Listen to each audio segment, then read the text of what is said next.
지난 주일에 이제 다음 주에 제 차례라고 제가 좀 걱정하는 기색을 내비쳤더니 어느 한 성도님께서 이렇게 말씀을 하셨습니다. 전도사님도 우통 벗은 사진 보여주세요 라고. 참 슬펐습니다. 짐승남이라고 불릴 정도로 그런 뭔가 부러운 몸을 가진다는 게 한때라고 하셨지만 한때라 하더라도 그런 한때조차 누려보지 못한 저로서는 참 슬픈 말이었습니다. 학생들이 저에게 만들어준 합성사진이라도 좀 보여줄까 그런 생각을 하다가 그만두고요. 제가 우통 벗은 사진은 보여드리지 못하지만 정재영 전도사님과 마찬가지로 드라마 이야기로 좀 말씀을 시작하고자 합니다. 밥 잘 사주는 예쁜 누나라는 드라마 아십니까? 훈훈하죠? 전혀 모르는 분들도 계시겠지만 지난주에 화제성 1위에 오른 드라마이기도 하고요. 이번 주 토요일에 종방을 앞두고 있는 정말로 꽤 핫한 드라마입니다. 여기 남주인공으로 나오는 이분 이름 아시나요? 정혜인이라고. 이 정혜인 때문에 혜인아리 하는 그런 여성분들도 참 많다고 제가 들었어요. 물론 저는 손예진 때문에 봅니다. 제가 이렇게 당당하게 말할 수 있는 것은 아내와 함께 보는 드라마이기 때문에 그래요. 어떤 분들은 드라마의 배경에 흐르는 막 밋밋한 노래처럼 뭔가 큰 사건 없는 밋밋한 전개가 별로라고 생각하시기도 하는 것 같아요. 물론 결말을 향해 가면서 직장 내 성희롱이라는 그런 뭔가 이슈가 있기는 하지만 다른 드라마에 비해서 심심한 드라마인 것은 맞는 것 같아요. 사실인 것 같아요. 그러나 그렇기에 더더욱 우리의 현실, 우리의 일상을 담아낸 드라마라고 생각이 들기도 합니다. 개인적으로는 이런 류의 드라마를 더 좋아하기도 하고요. 분명히 이 드라마의 주된 초점은 연애에 가 있습니다. 그렇지만 저는 가정의 달을 맞이해서 손예진, 극중 윤진아의 가족에 좀 포커스를 맞춰보고자 합니다. 이분들인데요. 누나의 남자친구인데 이제 바람을 핀 거예요. 그래서 그 바람을 핀 그 남자친구에게, 형이죠. 그 형에게 분노하는 남동생의 모습. 그리고 또 공부 잘하는 아들을 집안의 간판이자 유일한 희망으로 여기면서 살뜰히 챙기는 엄마의 모습. 성실하게 살아왔지만 퇴직 후에 눈칫밥을 얻어먹으며 살고 계시는 아빠의 모습. 결혼 독촉에 시달리면서 극중에서 나이가 35살이거든요. 결혼 독촉에 시달리면서 속마음 하나 쉽게 꺼내지 못하는 딸의 모습. 이들은 누군가의 엄마, 아빠, 아들, 딸들의 연상시키기에 부족하지 않을 정도로 그렇게 평범합니다. 우리 주위에 또는 나 자신 이런 연상시키는 모습들이 있는 거죠. 그들은 가족이라는 이름으로 오랜 시간 동안 서로 영향을 주고받으면서 그렇게 살아왔기 때문에 그들만이 공유하고 있는 그런 문화가 있습니다. 이 윤진아 가족만이 공유하고 있는 그런 문화가 있는 거죠. 가족 구성원끼리 서로 소통하는 방법이라든지 가치관이라든지 규칙 같은 것들이 있습니다. 이러한 것들로부터 아무런 영향을 받지 않는 그런 가족 구성원이라는 것은 존재할 수가 없는 거죠. 우리 가족 역시 마찬가지입니다. 우리도 예외가 아닙니다. 저만 하더라도 결혼 전에 제 아내의 가족을 이해할 수 없었거든요. 처가 식구들과 가족 모임을 하면서 서로 대화를 하는데 처음에는 막 싸우는 것처럼 느껴졌습니다. 그러나 싸우는 게 아니래요. 그냥 대화하는 거래요. 반대로 제 아내는 저희 이제 친가 쪽 식구들 이렇게 가족 모임을 하면 특히 저희 어머니도 와 계신데 저희 어머니께서 저를 대하시는 모습을 보면은 뭔가 간질간질하대요. 좀 워낙 부드러우시거든요. 그래서 막 이렇게 대하시는 걸 보면은 이렇게 좀 이렇게 오그라드는 거죠. 저의 친가와 저의 처가는 이렇듯 가족의 문화가 다릅니다. 소통하는 방법만 예로 들었지만 가치관이라든지 뭔가 가족의 기준, 뭔가 규칙 이런 것들도 조금씩 다를 거예요. 저한테는 당연한 것이 제 아내에게는 당연하지 않은 거죠. 아마도 여러분 역시 마찬가지일 것입니다.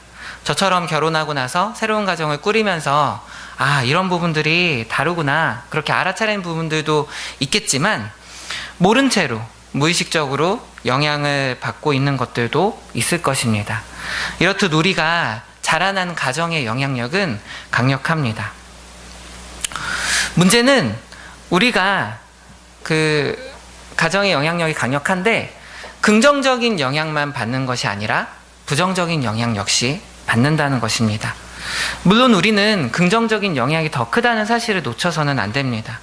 상처가 많은 분들일수록 긍정적인 면을 떠올리기 어렵다는 것 저도 알지만 가정 안에서 행복했던 기억을 떠올리고 감사한 마음을 우리가 키워 나아갔으면 좋겠습니다. 그리고 표현했으면 좋겠습니다. 지금 우리가 앞서서 우리 교회에서도 감사하는 마음을 담아서 방금 전에 채소만 못 치는 게 좀 표현을 했잖아요. 그렇게 교회 어른 되시는 분들에게 표현한 것처럼 우리가 받은 것에 대해서 감사하는 마음을 가지고 또 키워 나아가고 표현하는 것은 너무나도 중요합니다. 그러나 부정적인 영향을 받는다는 그 현실 역시 우리가 외면할 수는 없습니다. 더 큰 문제는 우리가 그것을 취사 선택할 수 없다는 거예요. 우리 중 그 어느 누구도 어느 가정에서 태어날지 선택할 수 없잖아요. 우리 편에서는 그냥 태어나진 것이고 하나님 편에서는 특별한 목적과 이유 때문에 우리를 그 가정에 두신 것인데 부모님의 어떤 부정적인 면을 보고 나는 저렇게 되지 말아야지 뭐 이렇게 생각할 수도 있고 부모님의 어떤 긍정적인 면을 보고서는 나도 부모님처럼 그런 면을 담고 싶다 이렇게 생각할 수도 있겠지만 좋든 싫든 간에 우리는 가정의 그 강력한 영향력에 놓여 있습니다. 그리고 긍정적인 영향을 받기도 하고 부정적인 영향을 받기도 하면서 그렇게 성장을 하고 서로 그렇게 영향을 끼치는 거죠. 부정적인 영향을 받는다는 것 사실 좋은 건 아니잖아요. 그렇죠? 이 문제를 어떻게 할까요? 어떻게 하면 가정의 부정적인 영향력으로부터 자유로울 수 있을까요? 하나님의 그늘 아래라는 찬양 가사를 보시면 거기에 하나님의 사랑이 날 회복시킬 뿐만 아니라 자유케 하신다고 그렇게 고백하고 있는데 이 고백이 정말로 한낱 구호로 끝나지 않으려면 우리가 남은 삶 가운데 그분 주신 자유를 정말로 경험하면서 살아가려면 우리가 어떻게 할 수 있을까요?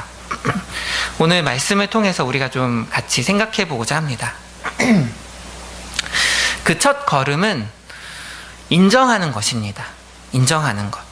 가족으로부터 받은 부정적 영향력을 인정하는 거죠. 어떤 분들은 이렇게 말씀하실지도 모르겠습니다. 전도사님, 저희 가정은 화목합니다. 네. 완벽하지는 않지만 다른 가정과 비교해서 훨씬 낫고 가정에 정말로 전도사님이 부러워하실 정도로 좋은 문화가 자리 잡고 있습니다. 라고 말씀하실지도 모르겠어요. 네, 저도 동의합니다. 저는 여러분의 가정이 문제투성이라고 비난하지 않습니다. 그러나 제가 말씀드리고 싶은 것은 완벽하지 않기 때문에 연약한 부분이 있기 때문에 부정적인 영향을 끼치는 그런 망가진 부분이 존재한다는 것입니다. 그리고 그것은 다양한 모습으로 나타납니다. 지나치게 집착하기도 하고 지나치게 위축되어 있기도 하고 어떤 것에 중독되어 있기도 하고 갈등을 회피하고 지나치게 분노를 표출하고 상대방을 비난하고 무시하고 너무 우울해하고 두려워하고 외로워하는 등 누구나 하나쯤 고장난 부분을 안고 살아갑니다. 그리고 그것은 당사자의 탓으로 돌릴 수 없습니다. 여러분의 탓이 아닙니다. 인정하는 것이 부끄러운 일이 아니라는 거죠. 가족으로부터 받은 부정적인 영향력이 있다는 것을 인정하는 것은 부끄러운 일이 아닙니다. 어떻게 보면 이것은 논리적으로 당연한 일입니다. 우리 모두는 죄인이죠. 오죽하면 어느 목사님께서는 결혼하는 것을 죄인과 죄인이 만나서 새끼 죄인은 낳는다고 그렇게 표현을 했겠어요. 죄인인 우리는 크고 작은 죄들을 지으며 살아갑니다. 아빠인 저도 자녀를 키우면서 정말 좋은 영향만 주고 싶은데 내가 왜 그랬지 후회하는 선택들을 하고는 합니다. 또 좋은 남편이 되고 싶은데 아내에게 해서는 안 될 말들이 있잖아요. 그런 해서는 안 될 말을 하고서는 후회하기도 하고 용서를 구하기도 합니다. 분명히 하나님께서는 저의 잘못까지도 사용하셔서 선을 이루실 것을 확신하고 그렇게 간절히 기도를 하지만 저는 저의 잘못을 합리화하거나 아무 일도 없었던 것처럼 만들 수는 없습니다. 분명히 누군가는 상처를 입었고 누군가는 부정적인 영향을 받았기 때문입니다. 하나님께서는 십계명에 이미 이와 관련된 말씀을 하셨습니다. 출애굽기 20장 5절에서 6절인데 우리 좀 같이 보시면서 함께 읽도록 하겠습니다. 시작. 너희는 그것들에게 절하거나 그것들을 섬기지 못한다. 나 주 너희의 하나님은 질투하는 하나님이다. 나를 미워하는 사람에게는 그 죄값으로 본인뿐만 아니라 3, 4대 자손에게까지 벌을 내린다. 그러나 나를 사랑하고 나의 계명을 지키는 사람에게는 수천 대 자손에 이르기까지 한결같은 사랑을 베푼다. 아멘. 네, 이것은 십계명 중에 두 번째 계명으로서 우상을 만들지 말라는 그 말씀의 그 계명의 부연 설명입니다. 여기 5절에 나를 미워하는 사람에게는 이라는 문구가 있는데 이 문구는 하나님을 미워한다는 거잖아요. 하나님을 미워하는 것, 그것은 우상을 따르는 것이 하나님을 미워하는 것이고 또 죄를 짓는 것이 하나님을 미워하는 것임을 우리에게 알려줍니다. 그리고 그 죄는 본인뿐만이 아니라 3, 4대 자손에 이르기까지 다른 가족 구성원에게까지 영향을 끼칩니다. 여기서 3, 4대 자손에게까지 영향을 준다는 것은 당시 이스라엘 백성들이 3, 4대가 그렇게 같이 모여서 살았다는 것을 고려를 한다면 살아있는 모든 가족 구성원들에게 영향을 끼친다는 것을 말합니다. 그렇게 해석할 수가 있어요. 제가 지은 죄가 제가 가장 사랑하는 사람들, 지금 눈에 보고 있는 그런 사람들에게 어떤 안 좋은 영향을 줄 수 있다는 거예요. 정말로 죄는 가볍게 여길 수 없습니다. 그러나 다행히 6절에 보시면 죄의 문제를 해결할 수 있습니다. 이 세상에 그 누구도 해결할 수 없지만, 우리는 해결할 수 없지만 하나님께서 예수님을 통해서 해결하셨죠. 그래서 그분의 한결같은 사랑은 수천 대 자손에 이르기까지 영원히 그분을 사랑하는 이들에게 향해 있습니다. 제가 지금 설교 맥락상 죄의 영향력을 강조해서 여러분에게 말씀드리고 있지만 그분의 사랑이 더 큽니다. 죄보다 그분의 사랑이 더 큽니다. 죄의 영향력보다, 가족으로부터 받은 그런 부정적인 영향력보다 그분의 사랑이 더 크다는 거예요. 정말 다행입니다. 개인적으로 제가 믿는 아빠라서, 남편이라서, 아들이라서 다행입니다. 여러분도 안도의 한숨을 내쉬셔도 됩니다. 그러나 경각심을 버리지는 마시길 바랍니다. 자신이 부모 세대로부터 받은 부정적인 면이 있다는 것을 인정하고 그 면으로 인해서 가족 구성원에게 어떤 안 좋은 영향을 끼칠 수 있다는 것, 그 가능성을 인정하는 것이 실마리 첫 번째 걸음입니다. 두 번째 걸음은 기억하는 것입니다. 하나님의 가족으로 입양되었다는 사실을 기억하는 것입니다.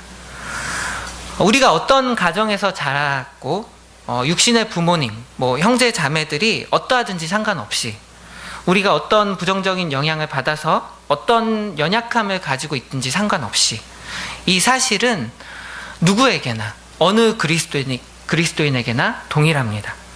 그래서 우리는 내 가정, 또 내 가정을 다른 가정과 또는 내 부모님을 다른 사람의 부모님과 비교하면서 뭔가 우월의식을 느낀다든지 열등감을 가질 필요가 없습니다. 이 사실은 우리를 평등하게 만드는 거죠. 우리는 입양되었습니다. 하나님의 가족으로 입양되었습니다. 제가 근거가 되는 구절을 두 가지 한번 말씀드리도록 하겠습니다. 로마서 8장 15절입니다.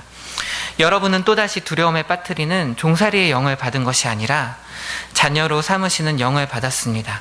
그래서 우리는 그 영으로 하나님을 아빠, 아버지라고 부릅니다. 에베소서 1장 5절에도 이렇게 기록을 합니다. 하나님은 하나님의 기뻐하시는 뜻을 따라 예수 그리스도를 통하여 우리를 하나님의 자녀로 삼으시기로 예정하신 것입니다. 아멘. 여기 이 두 구절에서 우리를 자녀로 삼으시기로 했다고 그렇게 기록하고 있잖아요. 그렇게 자녀로 삼으셨다고 할 때 자녀는 헬라어로 히오세시아로서 어독션, 그 입양을 의미합니다. 입양되었다는 거예요. 즉 우리가 예수님을 믿고 영적으로 다시 태어났을 때 우리는 하나님의 가족으로 입양되었습니다. 우리가 첫 번째로는 육신의 가족으로 태어났지만 두 번째로는 영적 가족, 하나님의 가족 안에서 태어난 것입니다. 그래서 우리는 이제 예수님처럼 하나님을 아버지라 부르며 서로를 형제 자매라고 부를 수 있게 된 것입니다. 레이 언더슨과 데니스 건지는 이 사실을 이렇게 말을 하고 있어요. 교회는 하나님의 새로운 가족이다. 영적인 거듭남을 통해서 하나님의 새로운 식구로 입양된 우리는 예수님의 형제 자매가 된 것이다. 결과적으로 우리는 서로 형제요 자매다. 부부라 할지라도 남편과 아내이기 전에 예수 그리스도 안에서 형제이고 자매다. 자녀들도 마찬가지다. 자식이기 이전에 형제요 자매다. 네, 이렇듯 우리에게는 새로운 가족이 생겼습니다. 기존의 가족에서 여러분이 마주했던 벽이 어떠한 것이든지 상관없이 모든 장벽을 뛰어넘을 수 있는 교회라는 새로운 가족이 우리에게 주어진 거예요. 여러분 중 많은 분들이 이제 목장이라는 소그룹 모임에 참여하며 교제하고 계실 거예요. 저는 지금 드림 목장에 속해 있습니다. 그렇지만 처음 교회에 왔을 때는 제크 목장에 속해 있었어요. 그곳에서 함께 교제하면서 친밀감을 경험하며 사랑받는 교회를 우리 교회라고 그렇게 부르게 될 수 있었습니다. 저에게는 정말 특별한 목장이에요. 그 목장의 리더이신 목자님께서 목장 모임 때마다 자주 했던 그런 표현이 있습니다. 정말 지금까지도 잊혀지지 않는 그런 말인데요. 제가 한번 말을 해볼게요. 어떻게 보면 목장 식구들이 혈육의 가족들보다 더 가깝습니다. 매주 함께 예배드리고 한 달에 2번 함께 목장 모임 하면서 이야기 나누고 같이 교제하니까요. 네, 여러분 동의하시나요? 저는 전적으로 동의합니다. 혹시 동의가 안 되는 분들도 계시겠지만 그러나 목장 식구들과의 교제가 가까워지고 친밀해지는 방향으로 나아가는 것이 건강한 방향이라는 것, 교회를 더 건강하게 만든다는 것, 나를 더 건강하게 만든다는 것은 여러분이 충분히 동의하실 수 있을 것입니다. 저는 사실 여러분보다 제한이 많아요. 제약이 좀 있습니다. 부서 사역으로 인해서 이제 맡고 있는 일들로 인해서 참석이 제한되어 있어요. 참석을 하다가도 중간에 나가야 되고 거의 참여를 못하는 경우도 있고 그럴 때가 있습니다. 그럼에도 불구하고 저는 목장에서 함께하면서 제가 조금씩 좀 더 나아진다는 것을 느껴요. 제가 좀 더 나은 사람으로 하나님께서 빚어가고 계시다는 것을 긍정적인 방향으로 변하고 있는 저 자신을 발견합니다. 우리가 이렇게 함께 예배로 나아가는 예배 공동체가 되는 것도 너무나도 중요하고 어떤 섬기는 일을 하는 그런 사역 공동체가 되는 것도 너무나도 중요하지만 지금 우리가 공동체라고 얘기했잖아요. 그런 공동체가 되는 것은 성도의 교제를 포기한다면 절대로 이루어질 수 없는 것입니다. 하나님의 가족됨, 그 친밀함을 우리가 추구하는 것을 제쳐둔다면 우리는 공동체가 될 수 없고 성숙할 수 없습니다. 진짜 예수님을 닮아가야 할 부분에서 실제로 닮아갈 수가 없다는 거예요. 이번에 박진영 씨의 구원 간증문이 이슈가 되어서 아마 아시는 분들은 인터넷을 통해서 많이들 읽어보셨을 거라고 생각을 합니다. 이재희 목사님께서도 관련된 칼럼을 쓰셨고 여러분 주보에도 실려 있죠. 네, 그렇게 쓰시고 미국으로 떠나셨어요. 네, 잘 계시겠죠? 보고 싶습니다. 이 자리에 계셔야 되는데 본인이 직접 안 계시니까 그분의 글이라도 제가 소환을 하겠습니다. 많은 사람들이 박진영 씨가 구원을 받았을까 이것에 관심을 가지지만 담임 목사님은 그가 구원을 받았는지 여부가 걱정된다기보다는 그가 교회와 무관한 신앙생활을 하고 있다는 것이 걱정이 된다고, 염려가 된다고 하시면서 이렇게 적고 있어요. 교회가 영적 가정이라는 성경의 가르침을 생각해 볼 때 그것은 마치 태어난 아기가 어떤 가정에도 속하지 않은 것처럼 위험한 일입니다. 위험한 일. 네. 지난주에 헌화식을 했던 시은이, 은혜, 또 연화 같은, 아니 그보다도 작은 아기가 태어났는데 자라나야 되는데 그 아기가 돌봐줄 사람이 없는 거예요. 그렇게 한번 생각해 보세요. 갓 피어난 그 생명이 얼마나 위태로울까요? 박진영 씨 역시 마찬가지입니다. 그가 그의 믿음의 해로운 여정을 그만두고 정말 좋은 교회에서 신앙생활을 했으면 좋겠습니다. 칼럼의 제목처럼 그냥 우리 교회로 왔으면 좋겠어요. 이재희 목사님 칼럼을 어떻게 전달할 방법이 없을까요? 여러분이 다 주소로 그 주보를 갖고 계신 주보를 다 보낸다면 혹시 하나 정도는 읽지 않을까요? 아무튼 함께 성경을 배우고 함께 기도하고 함께 찬양하고 또 함께 식사하고 함께 자신의 삶을 나누고 함께 기도 제목을 나누고 함께 사역하는 여러분은 서로는 정말로 소중한 사람들입니다. 때로 교회 형제 자매들의 모난 모습으로 인해서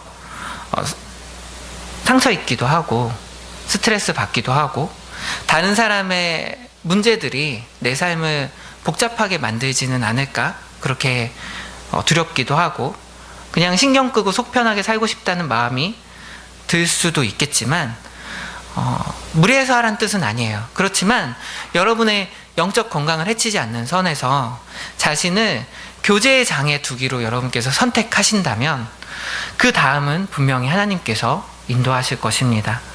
기억하십시오. 우리는 하나님의 가정에 입양되어서 하나님의 자녀일 뿐만 아니라 형제 자매된 하나님의 가족입니다. 마지막 걸음은 선택하는 것입니다. 선택하는 것. 우리는 어느 가족의 영향력을 우선시할지 선택해야 합니다. 그리스도인에게는 가족이 2개 생긴 것이나 마찬가지입니다.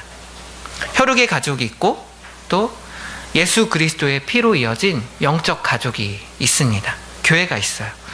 그래서 문화라고 해야 할까요? 살아가는 방식이라고 해야 할까요? 그 방식이 2가지가 존재하게 된 거예요. 기존 가족의 방식이 있고 영적 가족의 방식이 있습니다. 또 하나의 가족의 방식이 있습니다. 이 둘 중에서 여러분은 어느 것을 우선하겠습니까? 저희 가족은 원래 이렇게 해요. 저는 원래 이렇게 살아왔습니다. 그러니까 저에게 또 다른 방식을 강요하지 마세요. 이렇게 말씀하시겠습니까? 아니면 교회에서 지체들과 함께하며 배운 대로 뭔가 여러분의 방식에, 여러분의 가족만의 방식에 변화를 주시겠습니까? 말씀에 비추어 본 대로 한번 달리 생각해 보시겠습니까? 이렇게 생각을 한번 바꿔봤으면 좋겠습니다. 로드니 클랩이라는 분이 말한 것처럼 믿는 사람들에게는 이제 교회가 첫 번째 가족입니다. 2번째로 주어졌지만 첫 번째 가족입니다. 또 하나의 가족을 넘어서 정말로 첫 번째 가족으로 인정하고 우리가 그렇게 선택하고 그 가족의 영향력을 여러분이 받아들이셨으면 좋겠습니다. 이 사실을 정말로 믿음으로 받아들이셨으면 좋겠어요. 비록 이 가족 역시, 이렇게 모인 우리 가족 역시 한계가 있는 가족입니다. 혈육의 가족처럼 완전하지 않고 상처를 주고받기도 하며 친밀해지는데 뭔가 벽과 같은 뛰어넘기 힘든 그런 어려움이 존재합니다. 피터 스카즈로 목사님이 말씀하신 것처럼 교회는 저마다 자신의 개인사를 통째로 들고 나오는 곳이기 때문에 어쩌면 기존 가정보다 어쩌면 더 복잡할 수도 있습니다. 하지만 여기에서 우리는 다시 양육받음으로써 하나님의 성품을 추구할 수 있고 또 하나님 아버지의 풍성한 공급을 모른 채로 지나가는 것이 아니라 경험할 수 있고 삶의 목적과 의미에 대한 확신을 분명히 더 가질 수 있게 됩니다. 예수님의 생명력이라는 오늘 살 힘 또한 주어져서 기존 가정에서 받은 그러한 상처나 약점이 없어지는 것은 아니지만 없었던 것처럼 되는 것은 아니지만 우리가 여기서 몸을 추스르고 그냥 상처 입은 채 주저앉아 있는 것이 아니라 상처 입은 치유자로서 다른 사람들의 아픔을 헤아리며 그렇게 하나님께 쓰임받을 수 있을 것입니다. 예수님께서는 이렇게 말씀을 하셨어요. 우리 마태복음 10장 37절인데 한번 여러분의 목소리로 읽도록 하겠습니다. 시작. 나보다 어머니를 더 사랑하는 사람은 내게 적합하지 않고 나보다 아들이나 딸을 더 사랑하는 사람도 내게 적합하지 않다. 네.